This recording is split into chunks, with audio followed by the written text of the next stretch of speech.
پەیمانگای کلێڤەرینە حکومی. پەیمانگای کلێڤەرینە حکومی دوای ئەوەی ساڵی ڕابردوو سەرکەوتنێکی گەورەی بەدەستهێنا لەسەر ئاستی ئامادەیەکانی شاری هەولێر و وەرگیرانی قوتابیانی لە کۆلیژە بەرزەکان، هەڵدەستێ بەکردنەوەی خولی هاوینە بۆ قوتابیانی گەرچووی پۆلی 11 ئامادەی زانستی وێژەیی بۆ گشتوانەکان بە شێوەی منهەج کامل. بیرکاری مامۆستا هاوکار ڕەمەزان، ئامادەی کلێڤەرینە حکومی. مامۆستا خۆشەوی عەبدوڕەحمان، ئامادەی کلێڤەرینە حکومی، ئامادەی سەروەرانی کوڕان. فیزیا مامۆستا ئاسۆ فەرحان، ئامادەی کلێڤەرینە حکومی.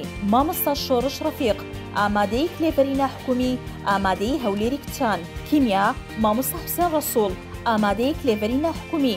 مامۆستا کارزان محەممەد، ئامادەی کلێڤەرینە حکومی، ئامادەی ئازادی کوڕان. ئینگلیزی مامۆستا سەرکەوت خدر، ئامادەی کلێڤەرینە حکومی. مامۆستا سەلاحەدین سەعید، ئامادەی کلێڤەرینە حکومی. کوردی مامۆستا سێبور عەزیز، ئامادەی کلێڤەرینە حکومی. مامۆستا بەختیار خالید، ئامادەی کلێڤەرینە حکومی، ئامادەی میدیای کچان.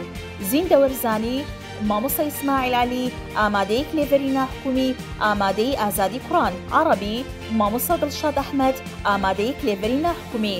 مامۆستا ئەنوەر عوسمان، ئامادەی کلێڤەرینە حکومی، ئامادەی ئازادی کوڕان. خولەکە لە 25/5/2023 دەست پێ دەکات تا 1/9/2023. منهەج تەواو دەکرێت و لە کۆتایی هەر وانەیەک پرسیارەکانی وزاریشی کار دەکرێت. وانەکان لەلایەن مامۆستایانی بە ئەزموونی ئامادەی کلێڤەرینە حکومی دەوترێتەوە. خولەکە کاتی بەیانیان بەڕێوە دەچێت. دابینکردنی پاس بۆ گشت شوێنەکانی شاری هەولێر، هەبوونی کافتریا بۆ قوتابیان، هەروەها هۆڵی کچان و کوڕان چیایە؟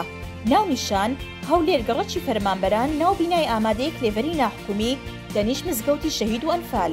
بۆ زانیاری زیاتر دەتوانن پەیوەندیمان پێوە بکەن 0750 179 44 55 0750 178 44 55 0750 186 44 55.